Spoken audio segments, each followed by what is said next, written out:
Friends, welcome to my YouTube channel.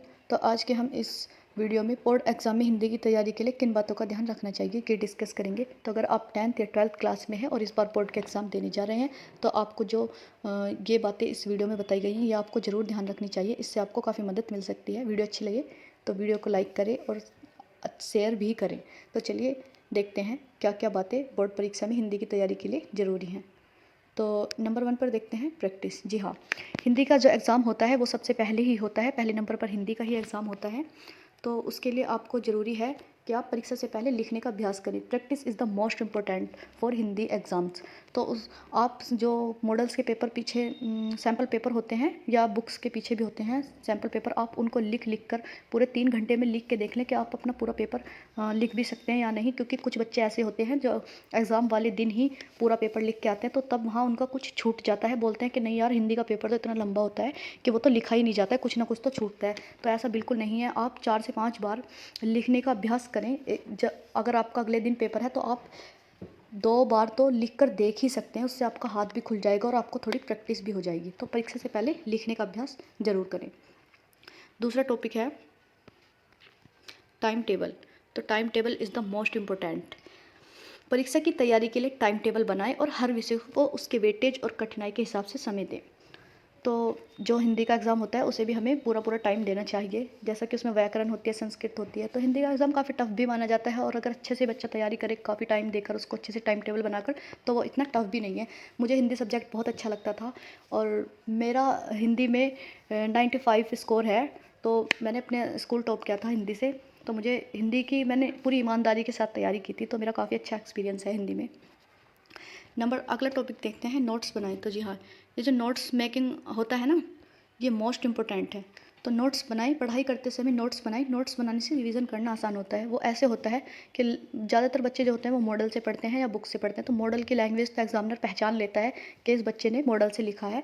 तो model से पढ़ने की बजाय आप जो बुक्स में है या मॉडल्स में, उसको थोड़ा सा अपनी लैंग्वेज में कन्वर्ट करें। अपने एक कॉपी पर नोट्स लिखें, उसको बनाएं और उसी को एग्ज़ाम में लिख कर आएँ, तो आपको ज़्यादा बेहतर अच्छा नंबर भी मिलेंगे। और हाँ, ऐसा होता है कि हम बुक्स की और मॉडल्स की लैंग्वेज को भूल जाते हैं। ये कहते हैं कि हमें पढ़ा हुआ याद नहीं रहता, तो वो हमें याद रहेगा ही नहीं, क्योंकि हम रटते हैं। तो रटना नहीं है, अच्छे से समझ कर कुछ अपनी भाषा में उसको लिखना है और कुछ बुक्स की लेनी है, कुछ मॉडल्स की लेनी है। तो तीनों में ही करके हम अच्छे से समझ के लिखेंगे, नोट्स बनाएंगे, तो हमें जल्दी याद होगा।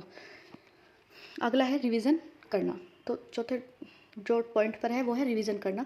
तो पढ़ाई के बाद समय समय पर रिवीजन करें। जी हाँ, रिवीजन करना भी मोस्ट इंपॉर्टेंट है। तो जो नोट्स हमने बनाए हैं उनका हम रिवीजन करेंगे तो हमें सब कुछ अच्छे से याद रहेगा। अगला है सैम्पल पेपर। तो आपके मॉडल पेपर और आपकी बुक्स के पीछे सैम्पल पेपर दिए होते हैं, तो आप उनको टाइमिंग लगाकर उनको हल कर सकते हैं। सैम्पल पेपर सॉल्व करने से परीक्षा में आने वाले सवालों का अंदाज़ा लग जाता है। तो इससे हमें कॉन्फिडेंस भी आता है कि किस टाइप से पेपर आता है, हमें डर नहीं लगता है फिर, और किस टाइप से क्वेश्चंस पूछे जाते हैं। और हम जब उन क्वेश्चंस को सॉल्व कर लेते हैं तो हमें एक अलग ही तरीके का कॉन्फिडेंस आ जाता है और हमें मोटिवेशन भी मिलता है आगे तैयारी करने का। अगला टॉपिक है पुराने पेपर सॉल्व करना। तो जी हाँ, ये भी मोस्ट इंपॉर्टेंट है। तो आपको पिछले 2 से 4 सालों के पेपर हल करने हैं। पिछले 2 से 3-4 साल के बीच में पेपर हुए हैं, तो उनको तो आप ज़रूर ही देख लें, क्योंकि ज़्यादातर उनमें से ही आता है। या आप अनसोल्ड से भी देख सकते हैं कि कौन सा क्वेश्चन कितनी बार आ रहा है। तो जी हाँ, ये है मोस्ट इम्पोर्टेंट टॉपिक व्याकरण। ये तो बहुत ही ज़्यादा इम्पोर्टेंट है। हिंदी का पूरा निचोड़ ही व्याकरण है। आपके पूरे एग्ज़ाम में जो आपको नंबर मिलते हैं वो हिंदी के पूरे एग्ज़ाम में नंबर मिलते हैं, वो व्याकरण से ही मिलते हैं। व्याकरण को आपको बहुत अच्छे से तैयारी करनी है, बिल्कुल साफ तैयारी करनी है व्याकरण में कोई काट पीट नहीं होती है और व्याकरण में कोई तुक्का नहीं लगता है। तो जो देख लें कि कौन से ज़्यादा आ रहे हैं, कौन से क्वेश्चन ज़्यादा आ रहे हैं, तो आप उन पर ज़्यादा ध्यान दें जो मोस्ट इम्पोर्टेंट है। अगर आप चाहते हैं कि मैं आपको बताऊं कि व्याकरण के कौन कौन से क्वेश्चंस मोस्ट इंपॉर्टेंट है, तो मैं उसके लिए भी एक अलग से वीडियो बना सकती हूं। तो व्याकरण को अच्छी तरह से याद करें, ये आपकी पूरे एग्ज़ाम को स्कोर करती है। व्याकरण ही देखकर, जो व्याकरण वाला खंड होता है उसको देखकर ही एग्जामिनर आपको नंबर देता है कि इस बच्चे की व्याकरण अच्छी है, तो इसको हिंदी आती है, इसने अच्छे से एग्ज़ाम की तैयारी की है। तो अगला देखते हैं हम कितने घंटे पढ़ें। तो ये इम्पोर्टेंट नहीं है कि आप कितने घंटे पढ़ते हैं, इम्पोर्टेंट ये है कि आप कितना पढ़ते हैं। तो रोज़ाना 10 से 12 घंटे पढ़ाई करने की ज़रूरत नहीं है, दिन में 3 से 4 घंटे पढ़ाई करके भी टॉप किया जा सकता है। ये नहीं है कि बच्चे बोल रहे हैं कि नहीं हम तो 10 से 12 घंटे पढ़ते हैं, वो 10 से 12 घंटे पढ़ने में ना ही तो पढ़ रहे हैं और ना ही ध्यान लगा पा रहे हैं। तो 10 से 12 घंटे नहीं पढ़ना है, 3 से 4 घंटे ही पढ़ें, लेकिन अच्छे से पढ़ें, पूरे रिलैक्स होकर पढ़ें और पूरा पढ़ाई को टाइम दें। अगला टॉपिक है ब्रेक लें। तो ब्रेक भी लेना बहुत ज़रूरी है। पढ़ाई के बीच बीच में थोड़ा थोड़ा ब्रेक लेते रहें और उस ब्रेक के दौरान आप अपने दोस्तों से बात कर सकते हैं, ठंडी ठंडी हवा खाने बाहर जा सकते हैं, छत पर टहल सकते हैं, या फिर कुछ जो अच्छा लगता है उसको खा सकते हैं। किसी कोई आपका बेस्ट फ्रेंड है, कोई अच्छा दोस्त है, उससे बात करने का मन है तो उससे थोड़ी देर बात करके आपको अच्छा महसूस होता है तो उससे बात कर सकते हैं। कुछ भी कर सकते हैं, थोड़ा पढ़ाई के बीच में थोड़ा थोड़ा ब्रेक लेना ज़रूरी है। नंबर 10 है कंसंट्रेशन बढ़ाएं। तो अपना कंसंट्रेशन बढ़ाने के लिए ज़रूरी है कि आप जो पढ़ रहे हैं तो उस टाइम आप फ़ोन से दूर रहें, लैपटॉप से दूर रहें, जो भी जो भी चीज़ आपको भटका सकती है उससे दूर रहें। और अगर आप पढ़ रहे हैं 1 घंटे के लिए तो फिर 1 घंटे के लिए पढ़ें ही और कुछ ना करें।